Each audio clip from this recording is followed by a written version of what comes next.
بسم اللہ الرحمن الرحیم۔ السلام علیکم ناظرین، ابتدا کے ساتھ میں ہوں آپ کا میزبان سبوق سید۔ ناظرین، آج ہم ایک بڑے اہم موضوع پر گفتگو کرنے جا رہے ہیں۔ ہمارے عزیز و اقارب میں، ہمارے دوستوں میں، ہمارے حلقہ احباب میں ایسے بے شمار لوگ ہیں کہ جو پاکستان سے باہر تعلیم کی غرض سے یا کاروبار کی غرض سے یا مزدوری کے لیے پاکستان سے باہر ہیں، اور ہم یہ دیکھتے ہیں کہ وہاں پر انہیں کئی قسم کے مسائل کا سامنا کرنا پڑتا ہے، اور وہ بعض اوقات اپنے علماء اکرام کے ساتھ رابطے میں رہتے ہیں، اپنے ملک میں رابطے میں رہتے ہیں، عجیب و غریب پریشانیاں جن کا وہ اظہار اکثر اوقات کرتے رہتے ہیں۔ اور یہ جو پریشانیاں ہیں یہ کوئی علمی بھی ہیں، کچھ فکری بھی ہیں، کچھ سماجی بھی ہیں، ثقافتی بھی ہیں، کچھ جیسے کہتے ہیں کلچرل شوق۔ آپ یہاں سے جاتے ہیں تو یہاں پر جن چیزوں کو آپ انتہائی برا سمجھ رہے ہوتے ہیں، باہر جاتے ہیں تو وہ بڑی معمول کی چیزیں ہوتی ہیں، تو آپ دیکھتے جاتے ہیں اور حیران ہوتے جاتے ہیں، اور آپ سوچتے ہیں کہ یہ قوم بڑی اچھی ہے، ہم یہاں پر روزگار کے اصول کے لیے بھی آئے ہیں، انہی لوگوں کا جو پیسہ ہے اسی سے ہم کماتے ہیں، اپنے گھروں کو بیچتے ہیں، کیا یہ پیسہ کمانا جائز ہے یا نہیں ہے؟ تو بہت سی پریشانیاں، بہت سی الجھنیں ہمارے سامنے ہوتی ہیں۔ عموماً ہم نے دیکھا ہے کہ بچے جب چھوٹے ہوتے ہیں تو اس وقت تو ہم یورپ کے ممالک میں جاتے ہیں، لیکن جو ہی تھوڑے سے بڑے ہونے شروع ہو جاتے ہیں تو ہم پریشان ہو جاتے ہیں کہ ہمارے بچے کہیں اس کلچر میں اور اس ثقافت کے سانچے میں کہیں ڈھل نہ جائیں، تو بہت پریشانیاں رہتی ہیں۔ تو پھر ہم موو کرنے کا سوچتے ہیں، خود وہیں رہتے ہیں، اپنے بچوں کو اٹھا کے پاکستان بھیج دیتے ہیں، یہاں پر ان کی والدہ بھی آ جاتی ہیں، بچے بھی آ جاتے ہیں، اور پھر ہم سوچتے ہیں کہ نہیں، یہاں پر بچے جو ہیں ان کی بڑی اچھی تربیت ہوگی، بڑی اچھی تعلیم ہوگی۔ اب جب یہاں پر آ جاتے ہیں تو یہاں کے جو مسائل ہیں وہ علیحدہ ایک بیگ ہے پورے کا پورا مسائل کا، جس کے ساتھ آپ اپنی زندگی گزار رہے ہوتے ہیں۔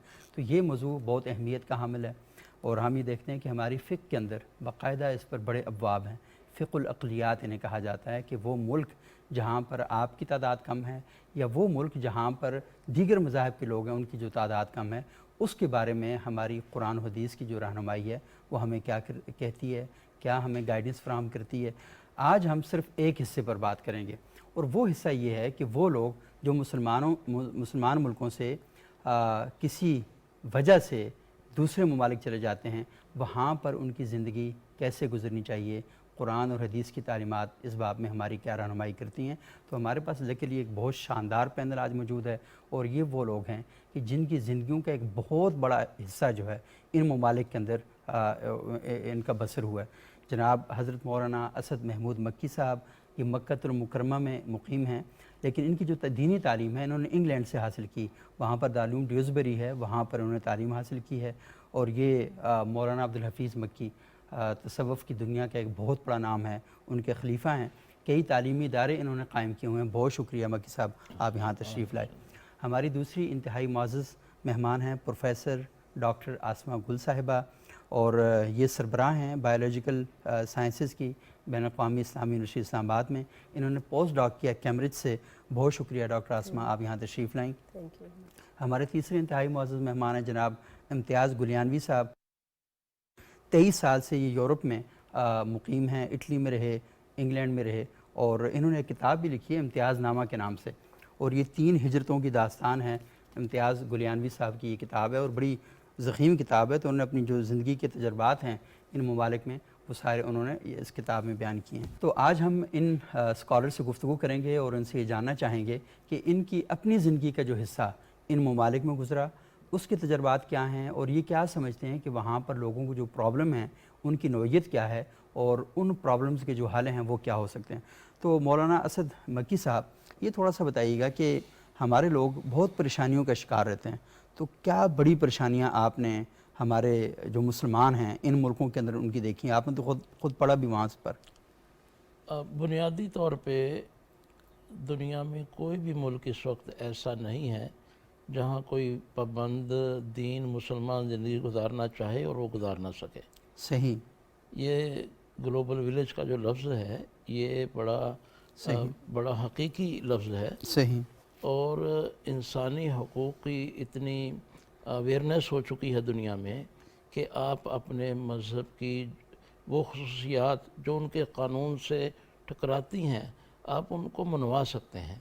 مسلم پرسنل لا برطانیہ میں، انڈیا میں، دنیا جہاں میں چل رہا ہے، اسی طرح ہم نے لندن میں دیکھا جیوش نے اپنے اسکول تک علیحدہ بنائے ہوئے ہیں، وہ اپنی تعلیم دیتے ہیں، اور ایک دور تھا سکھوں نے ہیلمٹ سے استثنا لیا موٹر سائیکل پہ کہ جی ہماری پگڑی کو ہیلمٹ قرار دے دیا جائے. ہیلمٹ کہاں پہنا؟ تو میں سمجھتا ہوں کہ یہ ہمارے سستی کہہ لیں یا کم ہمتی کہہ لیں، بہت ہی اللہ تعالیٰ نے اس دور میں پوری دنیا کو جو ایک معاشرے میں یا ایک گاؤں سا بنا دیا ہے، تو آپ کسی جگہ بھی اپنے حقوق کے لیے آئینی جدوجہد کر سکتے ہیں. صحیح. اس کے لیے آپ کو تنگ دل ہونے کی ضرورت نہیں، اس کے لیے شیشے توڑنے کی ضرورت نہیں ہے. علمی اور آئینی انداز میں آپ اپنا منوا سکتے ہیں. کتنی مساجد ہیں یورپ امریکہ میں کام کر رہی ہیں، اب تو دینی مدارس کی چین بنی ہوئی ہے. آپ کی دعوت و تبلیغ پر کوئی پابندی نہیں ہے.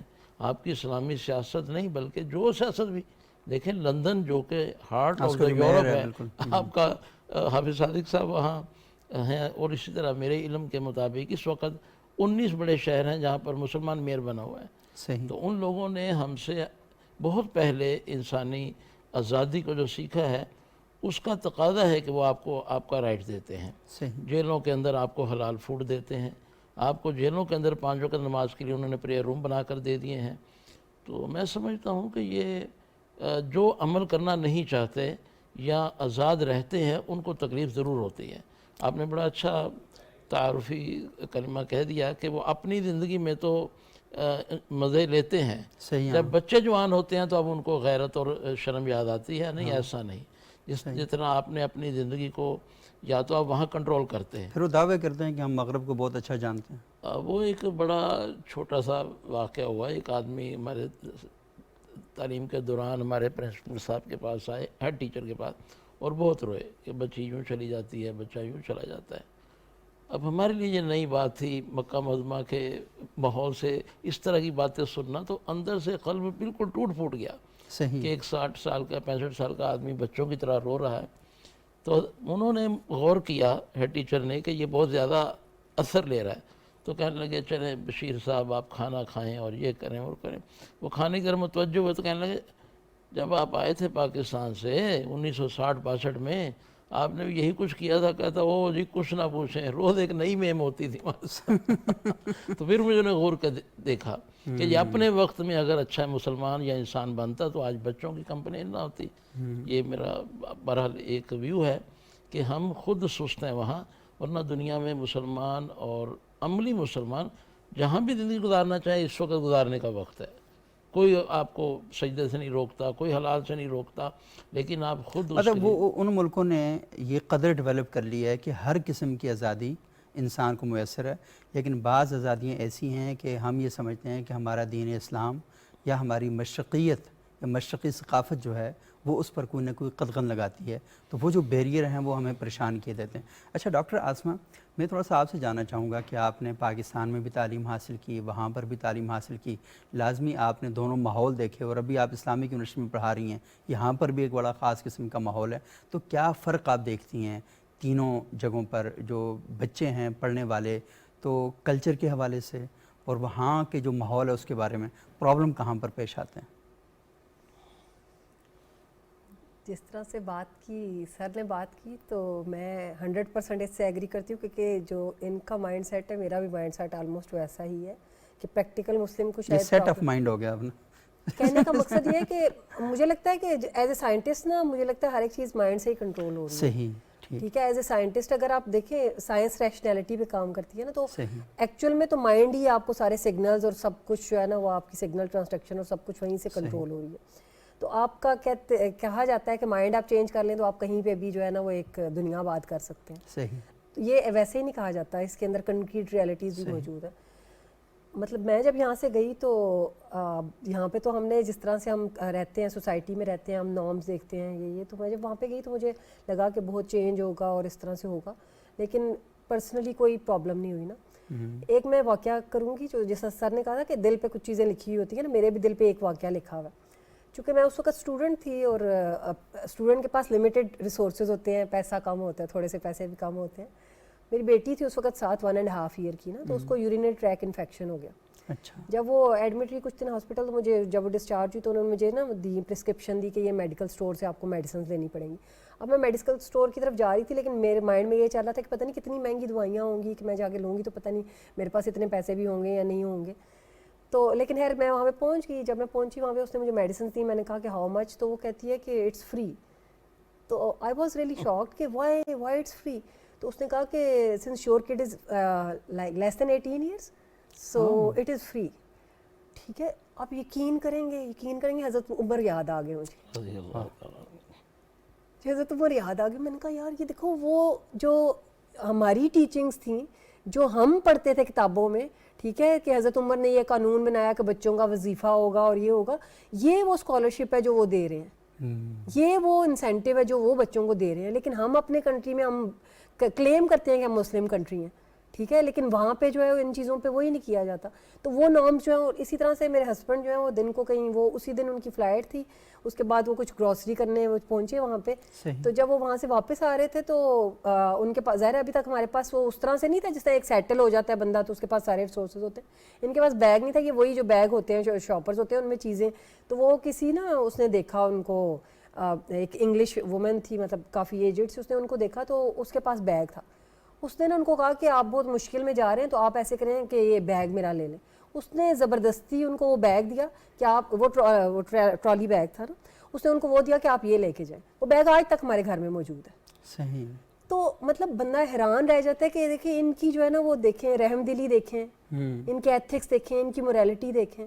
یہ لٹرلی میں نے یہاں پہ فائنڈ نہیں کیا ایکسپیرینس کہ ہاں لوگوں کے جو افرادی طور پر ان کے جو مزاج ہیں وہ بہت مختلف ہیں, لیکن حکومتوں کی سطح پر بڑے پرابلم ہیں بھی. آپ نے دیکھا کہ عراق کے اندر, افغانستان کے اندر, دنیا میں بہت سی جگہوں پر ہم دیکھتے ہیں کہ انسانی جانوں کے ساتھ جس طرح خون کی ہولی کھیلی گئی اور یہ سارا کچھ کیا گیا, وہ اپنی جگہ پر ایک کویسچنیبل ہے. لیکن سوسائٹیز بینگ اے ہیومن, ایک انسانی رویے کے طور پر ہم دیکھتے ہیں کہ وہاں پر یہ اقدار جو ہیں وہ موجود ہیں, قانون پر جو عمل درآمد ہے وہ ہم وہاں پر موجود ہے. اچھا میں تھوڑا سا امتیاز گلانوی صاحب آپ تھوڑی سی ہمیں رہنمائی کریں. ایک تو یہ نا کہ ہم اس سوسائٹی کے لوگوں کی یہ بتا رہے ہیں کہ وہاں پر اچھائیاں ہیں, بہت سی صفات موجود ہیں, ہم ان کو گلوریفائی بھی کرتے ہیں اور ہمیں کرنا بھی چاہیے, کیونکہ دنیا میں سارے انسان ہیں اور سارے انسان اللہ نے پیدا کیے ہیں, اور انسان وہی اچھا ہے جس کے اعمال اچھے ہیں. صرف یہ نہیں ہے, اس کے اندر انسانیت اگر نہیں ہے اور صرف انسان ہے تو اس کا کوئی فائدہ نہیں ہے. تو یہ تھوڑا سا بتائیے گا کہ ہمارے یہاں سے جو لوگ وہاں مزدوری کے لیے جاتے ہیں, تعلیم کے لیے جاتے ہیں, باقی بہت سے ایشوز کے لیے وہاں پر جاتے ہیں, تو وہ یہ تو کہتے ہیں کہ وہاں پر یہ چیزیں ٹھیک ہیں. ہمارے اندر کیا پرابلم ہے جو وہاں پر جا کے پرابلم کریٹ کرتے ہیں, وہ تھوڑا سا بتائیں. اس والے سے میں تھوڑی سی وضاحت کر دوں کہ بینگ اے مسلم جب ہم وہاں پہ جاتے ہیں تو ہم مسلمانوں ہونے کے ساتھ ساتھ ہم اپنا ایک کلچر جو اس کو ایشین کلچر کہہ لیں یا انڈین کلچر کہہ لیں اس کو لے کے جاتے ہیں. صحیح. تو اسلام کے حوالے سے ہمیں وہاں پہ زیادہ پرابلمز نہیں ہوتی ہیں, ہمیں پرابلم کلچر کی وجہ سے, رویوں کی وجہ سے ہوتی ہیں جو ہم نے جو ہے نا وہ یہاں پہ اڈاپٹ کیے ہوتے ہیں, جو چیزیں ہمیں بچپن میں سکھائی جاتی ہیں کہ عورتیں جو ہیں وہ مردوں سے کم تر ہیں. یہ دین ہمیں نہیں سکھاتا, یہ ہمیں ہمارا معاشرہ ایک ہندو معاشرہ, کیونکہ ہمارے اجداد جو تھے وہ ایک ہندو معاشرے سے تھے, تو یہی ہمیں سکھایا جاتا ہے کہ یہ چیزیں ہم جب وہاں پہ جا کے اپلائی کرتے ہیں تو ہمارے لیے جو ہے نا وہ بیسکلی پرابلم ہوتا ہے. دوسرا ایک اور وجہ یہ ہے کہ ہم بینگ اے مسلمان جو کچھ ہمیں سکھایا جاتا ہے, جو کچھ ایز اے ایک مومن کی پہچان ہے, ہم اس پہ 5% بھی پورے نہیں اترتے. لیکن ایز اے مسلم ہمارے اندر ایک سپیورٹی ہے کہ ہم یہ سمجھتے ہیں سو کالڈ کہ آئی ایم دا بیسٹ, باقی جو لوگ ہیں نا یہ ہمارے لیول کے نہیں ہیں. صحیح. میری اکثر ڈسکشن ہوتی رہتی تھی غیر مسلم جو اسکالرز ہیں جو دین کو پڑھتے ہیں سمجھتے ہیں, اس میں یہ میں نے بک میں بھی ایک واقعہ لکھا ہے. ڈینیل نام کا ایک آدمی تھا, تو اس نے کہا تھا, وہ کافی امیر آدمی تھا, لمبی سٹوری ہے میں شارٹ کرتا ہوں اس کو. تو وہ کہتا تھا مجھے سکون نہیں ہے, تو وہ سکون کی تلاش میں جو ہے نا وہ ادھر جو ہے نا وہ آلموسٹ پوری دنیا اس نے جو ہے نا وہ گھومی. پھر کسی نے اس کو کہا کہ آپ جو ہے نا وہ مذہب کی طرف آؤ, یہ خود اس نے مجھے سٹوری سنائی. تو کہتا ہے جی میں نے جتنے بڑے بڑے مذاہب تھے نا میں نے سب کو اسٹڈی کیا, پھر میں پریکٹیکلی وہاں پہ جا کے رہا. صحیح. تو میرے ذہن میں فوراً کویسچن آیا کہ میں نے اسے کہا کہ اینڈ پہ تو نے کون سا مذہب اختیار کیا؟ تو وہ کہنے لگا جی میں نے اینڈ پہ بدھ مت مذہب اختیار کر لیا. تو میرا نیکسٹ کویسچن یہی تھا کہ یار تو اسلام کو اگر تو چھو کے گیا تھا تو مسلمان کیوں نہیں ہوا؟ اس نے کہا تھا جی جب میں نے اسلام کو پڑھا تو مور دین 80% میں مسلمان ہو گیا تھا. پھر میں جا کے اسلامی ممالک میں رہا, لیکن جب میں نے وہ جو لوگ اپنے آپ کو مسلمان کہتے تھے, جب میں نے ان کے رویے دیکھے تو عجیب طرح کے ایک سپیورٹی کمپلیکس تھا ان کے اندر، وہ اپنے آپ کو جو ہے نا وہ دوسروں سے ممتاز اور دوسروں سے جو ہے نا وہ بہتر سمجھتے ہیں، حالانکہ پریکٹیکلی وہ ان سے بہت عام یورپین معاشرے سے بہت جو ہے نا وہ کم تر ہیں. تو اس چیز نے مجھے اسلام سے دور کر دیا اور میں پھر جو ہے نا وہ بدھ مت کی طرف چلا گیا. تو یہ چیزیں ہمیں ڈیلی دیکھنے میں ملتی ہیں. جو کام ہم پریکٹیکلی جس طرح مولانا صاحب نے فرمایا، محترمہ نے فرمایا کہ ہم جو کام پریکٹیکلی خود کر رہے ہوتے ہیں نا، ہماری یہ کوشش ہوتی ہے کہ ہمارے بچے ان سے دور رہیں. حالانکہ یہ ہے کہ ہمارا دین بھی ہمیں یہی کہتا ہے کہ ہم اپنے بچوں کے لیے خود ایک رول ماڈل بنیں، لیکن نہیں، ہم کہہ کچھ رہے ہوتے ہیں. مطلب لوگ آپ پریکٹیکل دیکھتے ہیں، آپ دودھ کی دکان پر ایک بہت بڑا بورڈ لگا دیں اور جس پہ یہ لکھا ہوا ہو کہ ملاوٹ کرنے والا ہم میں سے نہیں، حدیث نبوی، اور دودھ جو آپ کی دکان پہ مل رہا ہو اس میں پانی ملا ہوا ہو، تو لوگ آپ کے بورڈ کو نہیں دیکھیں گے، آپ کے پریکٹیکل کو دیکھیں گے. بالکل صحیح کہ وہاں پر کیا ہے. میں آپ نے بڑا اچھا ایک ٹائٹل دیا، بیگم کو گالیاں. جی جی یہ مجھے سمجھ نہیں آئی، کیا مطلب یہ آپ نے دی ہیں یا کسی اور نے دی ہیں؟ یہ کیا چکر ہے؟ جی یہ ایک واقعہ تھا. اس میں جو ہے نا وہ ایک آدمی جو ہے نا وہ مجھے جو ہے نا وہ ملا وہاں پہ ایک جگہ پہ. ہم جو ہے نا وہ اکٹھے جا رہے تھے تو میں کچھ اٹلی میں بھی رہا ہوں، تو میں اٹالین لینگویج جو ہے نا وہ اچھی طرح سے جو ہے نا وہ اچھا صحیح لکھ پڑھ بھی سکتا ہوں، بول بھی سکتا ہوں. تو ویسے ڈسکشن ہوئی ایک ٹیکسی میں، ہم جو ہے نا وہ بیٹھے ہوئے تھے جو ہے نا وہ گاڑی میں. تو مجھ سے پوچھتا کہ آپ جو ہے نا وہ یہ یو کے کی بات ہے کہ آپ یہیں پہ جو ہے نا وہ پیدا ہوئے. میں نے کہا نہیں، میں پاکستان میں پیدا ہوا ہوں. تو مجھے کہتا میں نے ایک فون کال کرنی ہے اف یو ڈونٹ مائنڈ. تو میں نے کہا صحیح ہے جو ہے کرنے. اس کے ذہن میں نہیں تھا کہ میرے کلر کا براؤن آدمی کوئی اٹالین بھی بول یا سمجھ سکتا. وہ بیسیکلی اٹالین تھا، اس کا کوئی پرسنل ایشو چل رہا تھا وائف کے ساتھ. تو اس نے فون ملا کے تو جو ہے نا وہ گندی باتیں اپنی وائف کو کہنا شروع کر دیں. تو جب اس کی ڈسکشن ختم ہوئی تو میں نے اس کو اٹالین میں کہا، میں نے اسے کہا کہ کوالے پرابلم ہے کن تو مولیا. تو وہ حیرانگی سے دیکھنے لگا، مجھ سے پوچھتا کہ تو جو ہے نا وہ اٹالین سمجھتا ہے. کہا یہ کیا کہا تھا ہمیں بتائیں نا. میں نے اسے کہا کہ تمہارے اپنی وائف کے ساتھ کیا ایشو چل رہا ہے. اچھا اچھا. تو وہ بڑا شاکڈ ہوا، تو کہنے لگا کہ جو ہے نا وہ آپ کو اٹالین آتی ہے. تو میں نے کہا مجھے جو ہے نا وہ بڑی اچھی طرح سے آتی ہے. تو پھر اس نے وہ اٹالین میں بولتے ہیں وہ سر پہ آتما ممی ہے، مطلب پھر وہ کہنے لگا آئی ایم سوری، میں اپنی بیڈ لینگویج کے لیے معافی چاہتا ہوں، مجھے نہیں پتا تھا کہ آپ کو معافی اپنی بیگم سے مانگو جس کے ساتھ تم نے جو ہے نا وہ کہا. یہ ویسے ایک ضمنی سا تھا، اس کا سیاق اس باغ جو ہے نا وہ ڈفرینٹ ہے. پتہ دیکھیں اس سے ایک اور چیز پتہ چلتی ہے کہ اچھے انسان کے لیے جغرافیہ کا پابندی ضروری نہیں ہے کہ اگر یورپ میں رہے گا تو بہت اچھا ہوگا اور پاکستان ہر جگہ پر ہوتا ہے. لیکن میں نے یہ دیکھا ہے کہ وہاں پہ سسٹم جو ہے نا وہ بہتر ہے. ہمارے یہاں ارباب اختیار نے جو پچھلے 70 سال سے ہیں، میں کسی ایک کو بلیم نہیں کرتا، انہوں نے سوائے زومبیز کے ہمیں کچھ نہیں بنایا. صحیح. ہمیں اس میں یہ ساری چیزیں میں نے جو ہے نا وہ مینشن کی ہیں بک میں، ہمیں کتاب سے دور کر دیا گیا ہے. ہمیں اب یہ دیکھیں کہ جو علماء اکرام ہیں وہ جو ہے نا وہ سب کی میں بات نہیں کر رہا، لیکن موسٹلی جو ہیں وہ یہ کہتے ہیں جی کہ تقلید کرو، جو ہم کہہ دیتے ہیں نا اس کو جو ہے نا وہ مانے. ہماری مسجد میں ایک امام صاحب سے میرا اکثر ان سے جو ہے نا وہ اس بات پہ بحث ہوتی تھی. ادھر میں اپنے گجر خان گلیانہ کی بات کروں، وہ کوئی حدیث مبارک ایسے ہی سنا دیتے تھے. میں ان سے پوچھتا تھا محترم کس کتاب میں لکھی ہوئی ہے، آپ مجھے کوئی حوالہ دیں گے؟ وہ کہتے تھے برخوردار میرا کہہ دینا ہی کافی ہے. تو مسئلہ یہ ہے کہ ہماری دین سے دوری مستند ہے ہمارا فرمایا ہوا. تو اصل یہ ہے کہ دین سے دور کیا گیا ہے، کتاب سے دور کیا گیا ہے، علم سے دور کر کے ایک ایسی وہ کیا کہتے ہیں نسل تیار کی گئی ہے کہ جو سوچنے کو گناہ سمجھتی ہے اور انہیں کنٹرول کرنا. ہمارے گاؤں دیہاتوں میں جب کھیتوں میں ہل چلاتے ہیں نا تو آپ نے جو اس کے آگے جانور باندھا ہوتا ہے تو اس کی آپ آنکھیں جو ہے نا اس کو بھی باندھ دیتے ہیں اور سر کو بھی یہ کر دیتے ہیں تاکہ وہ کوئی اور چیز نہ دیکھے، وہ صرف وہ دیکھے جو ہم اس کو دکھانا چاہتے ہیں. تو ہم نے اپنی سوسائٹی کے اندر اپنا جو رویہ تھا کسی بھی نظریے کے باب میں صرف یہ نہیں کہتا کہ ہمارے جو مسلمانوں کے مکاتب فکر ہیں، اگر آپ نے کمیونزم سوشلزم یہ بھی پڑھایا تو آپ نے پٹی باندھ کے پڑھایا. تو ہم سب کی مشترکہ یہ کوشش رہی ہے کہ اس سوسائٹی میں زیادہ سے زیادہ شاہ دولے کے چوہے کیسے پیدا کیے جائیں. تو ہم نے مجموعی طور پر یہی والا سارا کام کیا. بے شمار ایسے واقعات ہیں، بے شمار ایسے واقعات ہیں جن کا میں پرسنلی گواہ ہوں. میں یہ مذہب کی بات نہیں کر رہا، میں پاکستانی کلچر کی جو ہے نا وہ بات کر رہا تھا. ایک لڑکا جو ہے نا وہ اٹلی گیا یہاں سے جو ہے نا وہ پاکستان سے، تقریباً 1.5 ماہ بعد وہ ایک خاتون کا پرس چھینتا ہوا جو ہے نا وہ پولیس نے اس کو پکڑ لیا. بلیو کریں جی، باوجود کوشش کے ہمیں کوئی وکیل نہیں ملا جو اس کو جو ہے نا وہ ڈیفینڈ کرے یا پروٹیکٹ کرے. جسے بھی بات کریں یار ایک لڑکے کا مسئلہ ہے پاکستانی، اس نے کہا جی ٹھیک ہے آئی ایم ریڈی.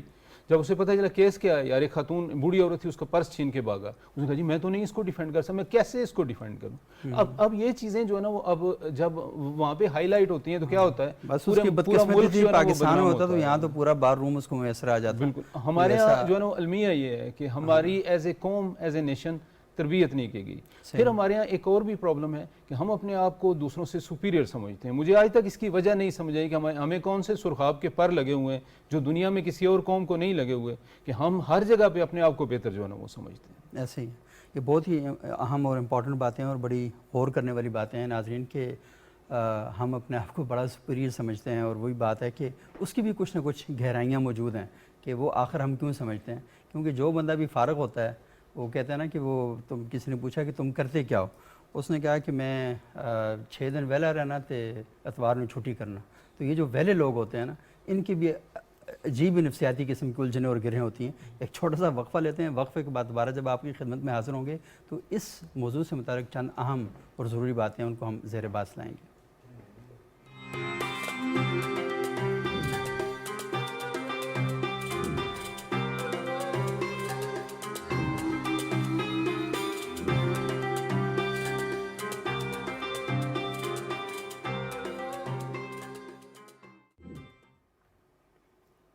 ناظرین وقفے کے بعد ایک بار پھر پروگرام میں خوش آمدید. آج ہم گفتگو کر رہے ہیں کہ ہمارے لوگ جب دیگر ممالک میں جاتے ہیں تو وہاں پر جا کر وہ کس قسم کی ایکٹیویٹیز کرتے ہیں اور اسپیشلی کلچر کے باب میں ہم نے دیکھا کہ بڑی پریشانیاں اور بڑی مشکلات کا ہم نے سامنا کرنا پڑتا ہے. اچھا اسد مکی صاحب، یہ ایک بڑا المیہ ہماری سوسائٹی کے اندر موجود ہے کہ وہ یہ کہتے ہیں کہ آپ کی اگر بیٹیاں ہیں نا تو پھر آپ 6 7 سال 8 سال کی بچی ہو جائے نا تو بس اس کے بعد ان کو واپس پاکستان لے کر آ جائیں. مطلب ایسا لگ رہا ہے کہ یہاں پر تو ماشاءاللہ بچیوں کے ساتھ حسن سلوک کے وہ پہاڑ قائم ہیں کہ ہم ان کو دیکھ کے حیران رہ جائیں. تو سوسائٹی اوورال بری نہیں ہے لیکن یہاں پر وہ واقعات موجود ہیں کہ ہم نے دیکھا کہ موٹر وے پر ریپ ہو رہا ہے، ہم نے دیکھا یہاں پر کہ بچیوں کے ساتھ زیادتیاں ہو رہی ہیں. اس سوسائٹی کے اندر کوئی لڑکی گھر سے باہر نکلتے ہوئے اپنے آپ کو محفوظ نہیں سمجھتی. ماں بھائی باپ کو دھڑکا لگا رہتا ہے کہ بھیج تو رہے ہیں تو نتیجہ کیا نکلے گا. لیکن وہاں پر دوسرے مسائل ہیں. وہ یہ سمجھتے ہیں کہ ہماری بچی فکری آوارہ پن کا شکار ہو سکتی ہے، ہمارا بیٹا ہو سکتا ہے. بیٹے کے بارے میں اتنی ٹینشن نہیں ہے، وہ جو کچھ کرتا ہے وہ کرتا رہے. لیکن لڑکی کے باب میں نا ہم نے بہت خاص قسم کا ایک بڑا خیال رکھا ہوا ہے. ہم یہ کہتے ہیں کہ ہماری جو بیٹی ہے وہ رابعہ بصری ہو، بیٹا ہمارا 1 نمبر کا غنڈہ ہو، کوئی مسئلہ نہیں. تو یہ جو اپروچ ہماری ان ممالک میں جانے والے لوگوں کی ہے اور لازمی خاص تعلیم اور تربیت کے ذریعے، پتہ نہیں اس کو کہنا چاہیے تعلیم تربیت یا نہیں، تو اس کے ذریعے بنائی گئی ہے. تو یہ تھوڑا سا بتائیں کہ ان لوگوں کو یہ کیسے بتایا جائے کہ ان ملکوں کے اندر جا کر اپنے بچوں کی تربیت ٹھیک طریقے سے کریں، بجائے اس کے کہ انہیں وہاں سے نکال کر یہاں لاتے ہیں. اور یہاں کے واقعات میں نے دیکھے ہیں. آپ کو پتہ ہے کہ گزشتہ کافی عرصے سے باہر سے بچیاں یہاں پہ لائی گئی، ان کو قتل کروا دیا ماں باپ نے یہاں پہ لا کر کہ وہاں پر وہ شادیاں اپنی مرضی سے کر رہی تھی. تو یہ تھوڑا سا میں کہہ رہا ہوں ہماری رہنمائی کریں اس بات. یہ بہت ہی پوائنٹ ہے اور عمدہ بات ہے.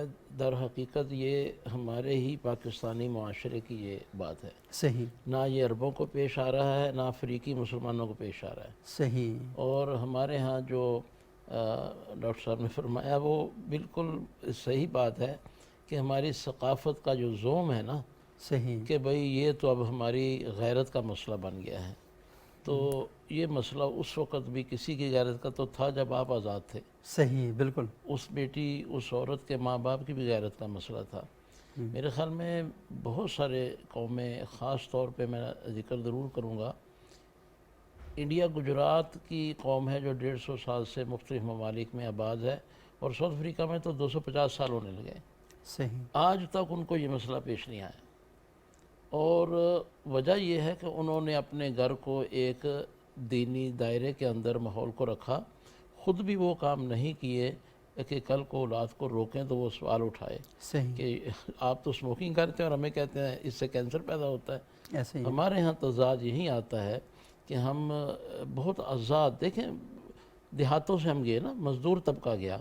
میں سمجھتا ہوں ایک جنریشن گزار دیں، اگلی جنریشن یہ بات پوری طرح سمجھ گئی ہے کہ میں نے اپنے بچوں کو یورپ میں رہتے ہوئے اچھا مسلمان بنانا ہے. صحیح. اور وہ اس کی تیاری خود کر رہے ہیں اور کیے ہوئے ہیں. خود اچھے انسان بھی نہیں بنتے، ہاں جی، بچوں کو اچھا مسلمان بنانا چاہتے ہیں. اگلی جنریشن یہ کرے گی، یہ ان کے تضاد، اس میں یہ تضاد نہیں ہوگا انشاءاللہ. صحیح. اور دوسری بات یہ کہ ہمیں اس کی فکر بھی کرنی چاہیے کہ بھئی وہاں جو تربیتی ہمارے یا اسلامی ثقافت کے ادارے ہیں ان سے ہمیں جوڑ رکھنا چاہیے.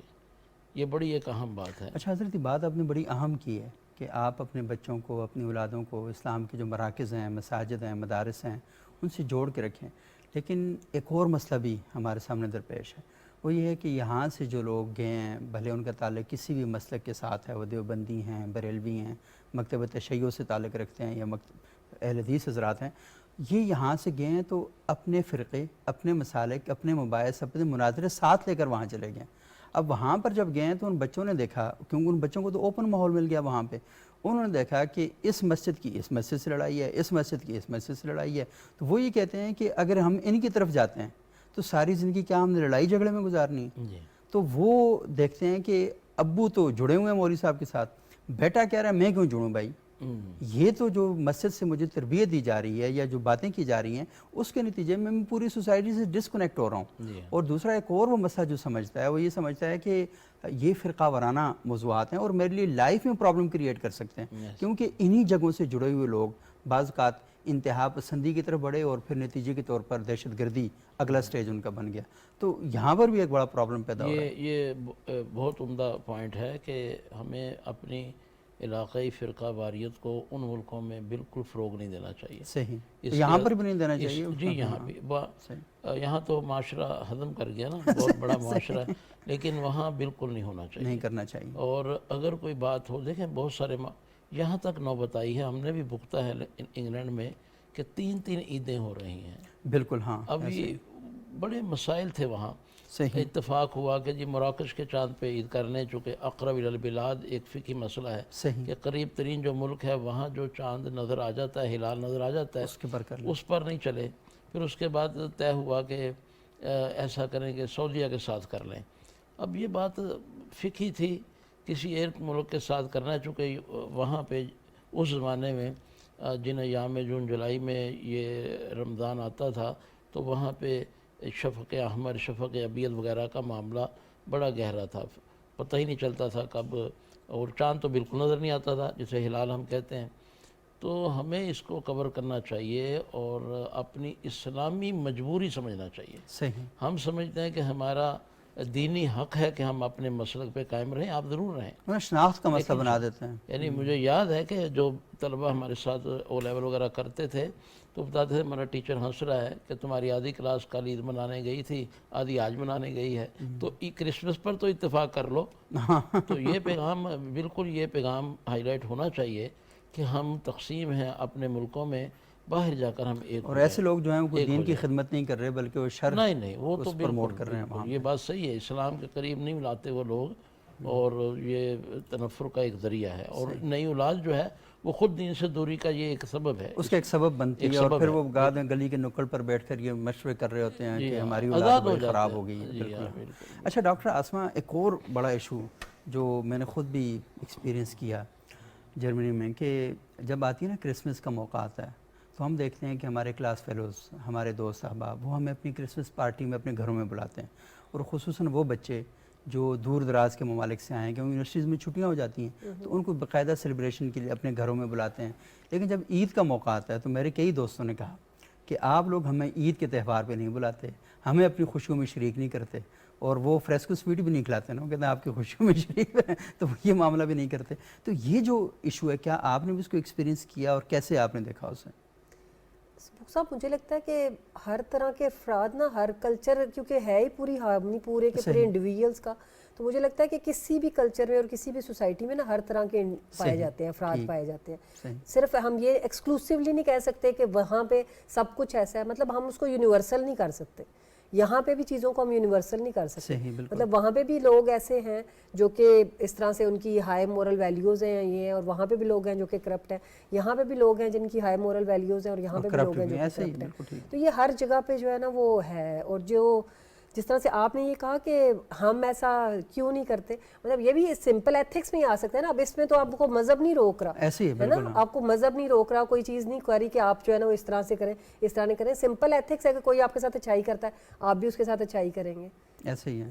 مطلب اپنی مسجد کے اندر وہ اگر آپ کو کرسمس پہ بلا رہا ہے تو آپ بھی اس کو عید پہ انوائٹ کر سکتے کرنا ہیں. چاہیے. اور ایسے ہیں, ایسی فیملیز ہیں ہمارے اپنے چچا ہیں وہاں پہ, تو وہ ان کے بہت سے دوست ہیں وہ فارنر ہیں, تو وہ ان کو انوائٹ کرتے ہیں اپنی عید پہ, اور ان کی بلکہ ان کی فوڈز ان کو سرو کرتے ہیں بنا کے, اور اسی طرح سے وہ ان کو کرتے ہیں, تو جب یہ ان کے پاس جاتے ہیں تو وہ ان کو اپنی فوڈز سرو کرتے ہیں وہاں پہ. اچھا اس کے اندر اصل میں ایک اور جو بحث پیدا ہوتی ہے, کیونکہ پروگرام کا وقت بھی بہت کم ہے, اس میں ہم نہیں کر سکتے, وہ یہ کہہ رہے ہیں کہ ان کے جو مذہبی رہنما ہیں وہ ان کو یہ کہتے ہیں کہ آپ ان کے جو تہواروں میں شریک ہوتے ہیں یہ بھی غلط کر رہے ہیں, اور انہیں جب اپنے پاس لے کر آتے ہیں یہ بھی غلط کر رہے ہیں, کیونکہ یہ کہتے ہیں کہ ہمارے پاس احکامات موجود ہیں کہ نہ ان کے ساتھ بیٹھو, نہ ان کے ساتھ کھاؤ, نہ ان کے ساتھ پیو, نہ ان کے اس میں شریک ہو جاؤ. اور پھر اس میں ادر جو روایت پیش کی جاتی ہے من تشبہ بقوم فہو منہم, کہ جس نے کسی قوم کی مشابہت اختیار کی اس کے شریک ہوا تو وہ انہی میں شمار کیا جائے گا.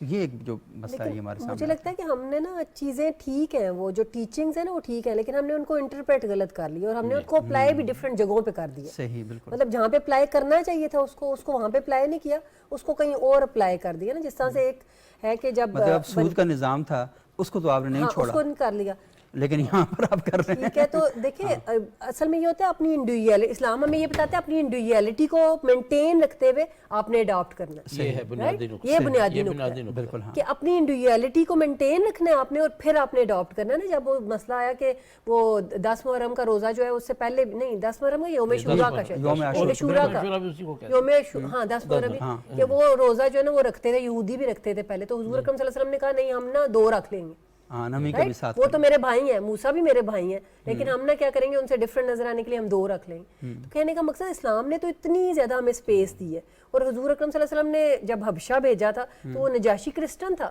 جس سے مسلمان جو ہے وہ لینے گئے تھے, انہوں نے تو نہیں کہا نہیں وہ کرسچن اس کے پاس نہ جاؤ, مطلب مجھے نہیں پتا ہم زیادہ کیا انہوں نے, ایگزیکٹلی, کیونکہ وہ انصاف پسند تھا.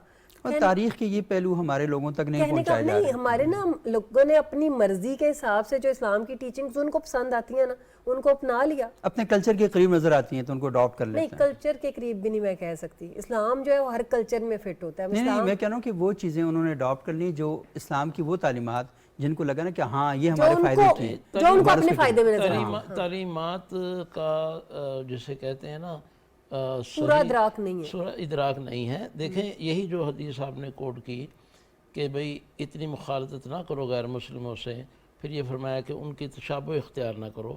اب یہ حدیث جب ہم فقہا کی تفسیر میں چلے جاتے ہیں تو پھر اسلام کا صحیح چہرہ نظر آتا ہے. صحیح, کہ تشبہ سے مراد یہ ہے کہ ان کی وہ عبادات, وہ ان کی رسوم جو ان کے مذہب کے شعار ہیں, مذہب کی تم شناخت ان سے بچو, ان سے بچو. یہ نہیں ہو کہ تم جا کر وہاں وہ کیا مندر میں بجاتے ہیں وہ بچانا شروع کر دو, یا تم جا کر وہاں سلیم بنانا شروع کرو, تو یہ ہے تشبہ.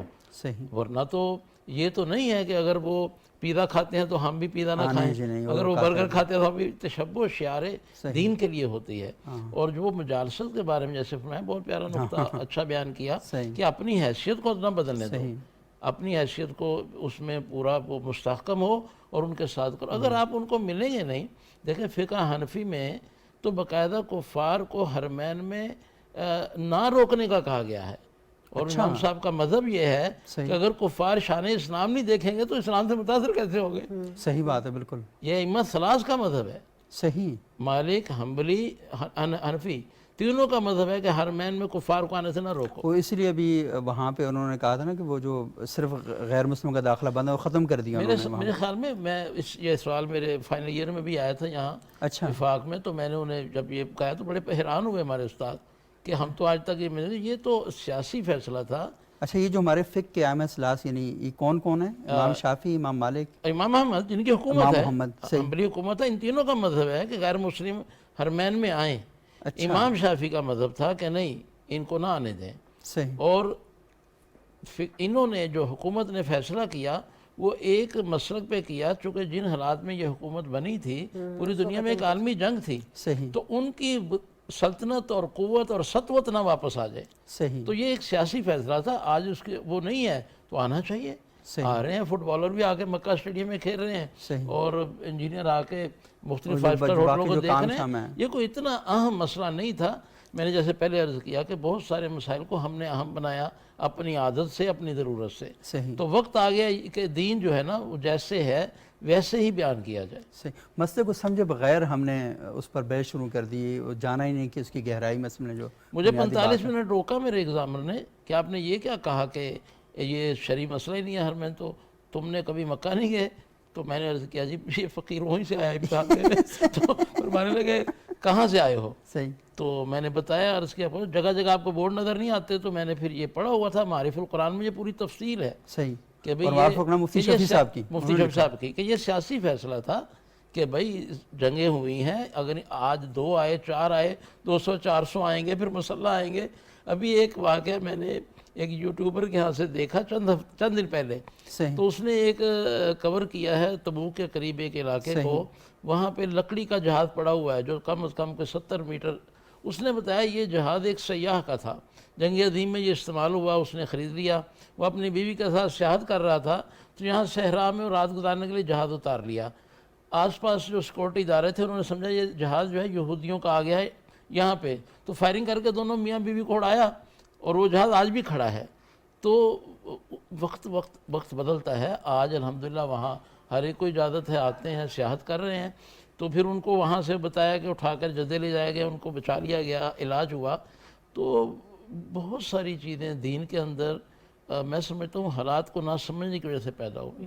جب آپ صلی اللہ علیہ وسلم یہ فرماتے ہیں خبردار یہاں تو رات نہ پڑھو, تو اس وقت ماحول یہ تھا کہ کفر کا قریب کا زمانہ تھا, مذاہب میں رسا کشی تھی.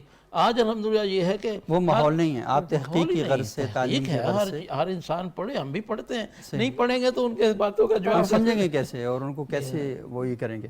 بات اصل میں یہ ہے کہ دین تو بڑا ذہن بنانا چاہتا ہے, لیکن بدقسمتی سے ہمارے ذہن چھوٹے ہیں, اور ہم چھوٹے ذہنوں کے ساتھ بڑی بات کرنا شروع کر دیں, تو وہاں پر پرابلم پیدا ہو جاتے ہیں.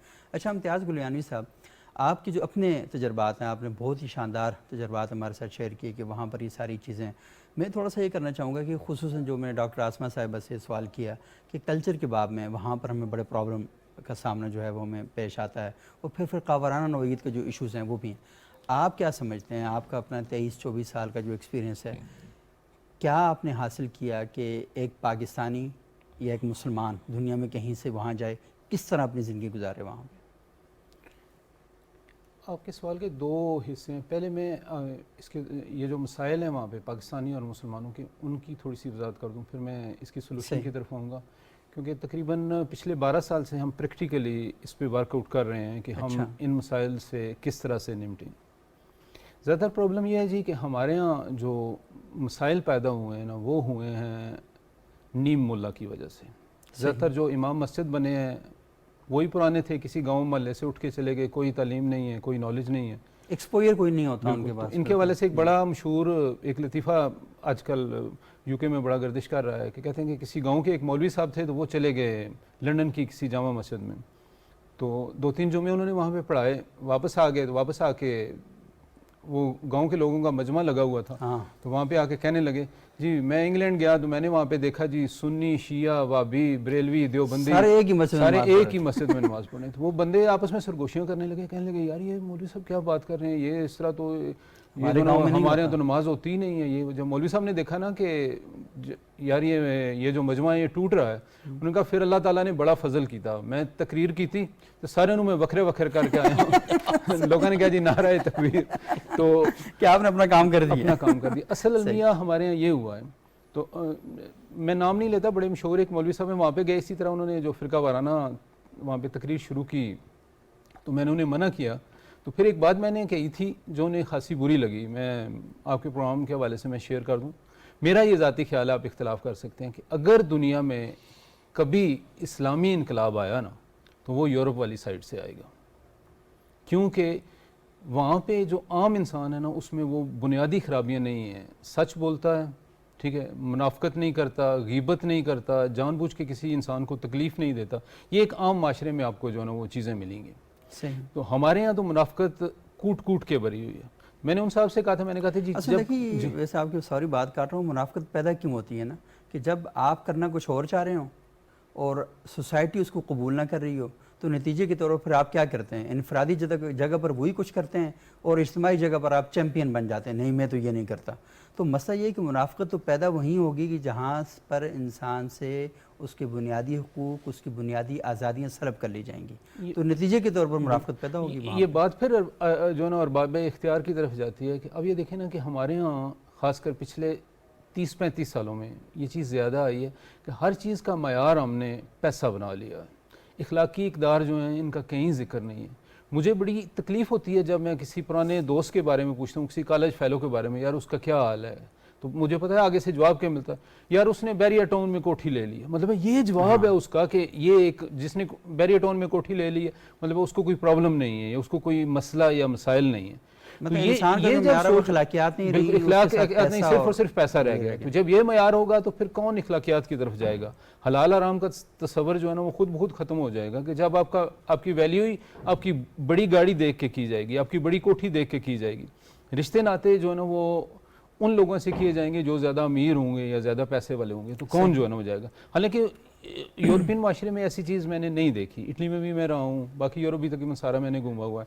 10 سال سے میں UK میں ہوں، وہاں پہ میں جو ہے نا وہ دیکھ رہا ہوں۔ تو ابھی ہم نے یہ کوشش یہ کی ہے، وہاں پہ ہمارا اسلامک سینٹر ہے الحبیب اسلامک سینٹر کے نام سے، صحیح، تو وہاں پہ ہم یہ کوشش کر رہے ہیں جی کہ جو نوجوان بچے ہیں نا ان کی تربیت اس طرح سے کی جائے کہ انہیں خالص دین کی تعلیم دی جائے، فرقہ واریت سے دور کیا جائے۔ اب جو بندہ اس کے لیے ایک لٹریچر مرتب ہونا انتہائی جی ضروری ہے کہ وہ الحمدللہ گائیڈ بک جی آلریڈی تقریباً ہم نے جو ہے نا اس پہ کیا ہوا ہے۔ یہ جو بنیادی چیزیں ہیں چل ٹھیک ہے، آپ کا جس فقہ سے ہے وہ جو ہے نا وہ رہیں، لیکن خاص کر ہمارے زون میں یہ جو اجتماع ہے اسپیشلی عید کے ہیں، جس طرح حضرت نے فرمایا کہ مجھے خود پریکٹیکلی جو ہے نا وہ شروع میں ہوا، تو میرے بیٹے عبدالمعید عبدالعزیز جب وہ کالج میں گئے ہیں، اسکول میں گئے ہیں، اس وقت وہ اسکول میں تھے، تو انہوں نے کہا جی کہ ہم نے جب ٹیچر سے کہا کہ ہم نے فلاں دن کو چھٹی کرنی ہے، عید ہے، تو آگے سے مسکرانے لگی، تو کہنے لگی آدھے بچوں کی تو اپلیکیشن آئی ہوئی ہے جنہوں نے جو ہے نا وہ ایک دن پہلے کی دی ہوئی ہے۔ تو یہ بچوں کے لیے بڑا امبیرسنگ ہوتا ہے، اور وہ دین سے دوری کی ایک وجہ یہ بھی ہوتی ہے کہ جب آپ انہیں ڈیوائیڈ کر دیں، وہاں پر کوئی ایک کونسل ہو سب کے مشترکہ طور پر جو اناؤنس کرے کہ ہاں اس میں تمام مکاتب فکر کے لوگ ہوں اور وہ اناؤنس کریں۔ بنی ہوئی ہے سر آپ کو لگتا ہے پاکستان میں ایک ہی دن عید ہوتی ہے؟ ہاں خود پاکستان کے اندر آپ نہیں، لیکن ہمارا مطلب ہماری خوبی یہ ہے نا کہ ہمارے یہاں پہ اپوننٹ بھی مسلمان ہی ہیں، ٹھیک ہے، خواہ کسی دوسرے فقہ کے ہوں گے، لیکن وہاں پہ جب آپ ایک غیر مسلم اسکالر سے ڈسکس کر رہے ہوتے ہیں، میری درجنوں بار ہوئی ہے، میں نے اس میں بک میں ذکر کیا، وہ آپ کو ادھیڑ کے رکھ دیتا ہے جب آپ اس سے وہ بات کرتے ہیں نا، ٹھیک ہے، کہ یہ تو وہ یہ کہتے ہیں یار وہ آپ تو پریکٹیکل دیکھ رہا ہوتا ہے کہ تو آپ جو ہے نا وہ پریکٹیکلی کیا ہے، بات پھر وہی آتی ہے کہ جو ہے نا وہ آپ اپنے آپ کو سپیریئر سمجھ رہے ہیں۔ تو میرا جو پرسنل ایکسپیرینس آپ نے کہا تھا نا اس کا سولوشن کیا ہے، تو اس کا سولوشن میں آپ کو بتاتا ہوں جی کہ دو، ایک تو یہ ہے جی کہ نبی پاک صلی اللہ علیہ وسلم، میرے ماں باپ قربان، ان کی محبت ہر مسلمان کے دل میں ڈالی جائے، اور پریکٹیکلی مطلب صرف زبانی نہیں، پریکٹیکلی جس طرح انہوں نے زندگی گزاری ہے نا، ہر انسان کو چاہیے، میری آواز جہاں تک پہنچ رہی ہے اسے سننا چاہیے، وہ سیرت النبی کو خود پڑھے اور قرآن با ترجمہ، با تشریح نہیں، با ترجمہ خود پڑھے۔ یہ دونوں چیزیں اگر مسلمان پڑھ لینا جی تو میرا خیال ہے مور دین 80% پرابلمس ان کے جو ہے نا وہ حل ہو جاتے ہیں۔ جب تک وہ دین سے دوری رہیں گی، سنی سنائی باتوں کی، اب ہمارے ہاں یہ ہے جی کہ اب یہ دیکھیں کسی گاؤں دیہات میں چلے جائیں، کسی جگہ پہ، ایون UK میں، اٹلی میں نے دیکھا کہ بے شمار گاؤں دیہات سے جو ہے نا وہ مولوی گئے ہوئے ہیں، جو ہمارے کلچرل مسائل ہیں نا انہوں نے ان کو مذہبی بنا کے تو لوگوں کی زندگی جو ہے نا وہ وہاں پر یہ بھی ہم نے سنا ہے کہ جو اس یہاں گاؤں کی سطح کے مسائل تھے، وہ گاؤں کی سطح کے مسائل بھی وہاں پر لے کر چلے گئے، لیکن یہ بڑی اہم باتیں ہیں جن پر ہمیں بہت زیادہ غور کرنے کی ضرورت ہے۔ دوسرا ایک اور ہمارا المیہ ہے، سوری وقت جو ہے وہ بالکل ختم ہو گیا ہے۔ آپ بہت اچھی باتیں کر رہے ہیں، ہم چاہ رہے ہیں کہ آپ سارے پینل سے مزید بھی گفتگو کی جائے۔ بہت شکریہ امتیاز گلیانی صاحب، پروفیسر ڈاکٹر آسمہ گل صاحبہ، جناب مولانا اسد محمود مکی صاحب۔ ناظرین، آج ہم نے گفتگو کی کہ ہم اپنے جو مسائل ہیں وہ ہم ساتھ لے کر کہیں بھی چلے جاتے ہیں۔ اگر آپ کی گھر میں صبح تلخ کلامی ہو گئی ہے، کوئی ایشو بن گیا ہے، تو ہم وہ پھولا ہوا منہ لے کر دفتر کے اندر داخل ہو جاتے ہیں، اور دفتر میں اگر باس کے ساتھ کوئی کھٹ مٹ ہو گئی ہے، کوئی ایشو بن گیا ہے، تو ہم وہی چہرہ لے کر گھر میں داخل ہو جاتے ہیں۔ تو ہمیں اصل میں پتہ نہیں ہے کہ کہاں جانا ہے، اپنے مسائل کو کہاں جا کے بیان کرنا ہے، اپنے مسائل کا حل کیسے نکالنا ہے۔ تو یہ ساری چیزیں ایسی ہیں کہ جنہیں ہمیں بہت زیادہ غور کرنے کی ضرورت ہے۔ ہماری وجہ سے دنیا میں، ہمارے گھروں میں، ہماری سوسائٹی میں پرابلم زیادہ تو نہیں بڑھ رہے۔ یہ جو ہمارا آج کا موضوع تھا فقہ الاقلیات، کہ ہمیں یہ جاننا چاہیے کہ دیگر ممالک میں جب ہم وہاں پر رہیں گے تو ہمیں جو مسائل پیش آ رہے ہیں ان پر ہمیں کیسے گفتگو کرنی ہے، ان مسائل کا حل کیسے نکالنا ہے۔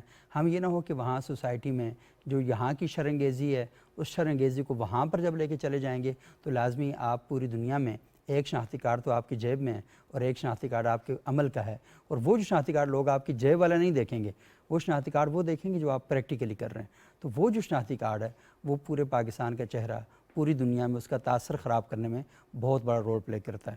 تو اسی لیے جب ایئرپورٹ پہ امیگریشن والے آپ کو اگر الگ لائن میں کھڑا کرتے ہیں تو اس کی وجہ یہ جو پاکستان میں بسنے والے لوگ نہیں ہیں، ان میں سے بہت سے لوگ وہ بھی ہیں جو اس قسم کی حرکتیں وہاں پر جا کر کرتے ہیں، جس کے نتیجے میں پھر پاکستانیوں کو پر مشکل پیش آتی ہے اور بڑے پرابلم ہوتے ہیں۔ بہت اچھے لوگ، بہت برے لوگ ہر جگہ پر موجود ہوتے ہیں، کم اچھے اور کم برے بھی ہر جگہ پر موجود ہوتے ہیں۔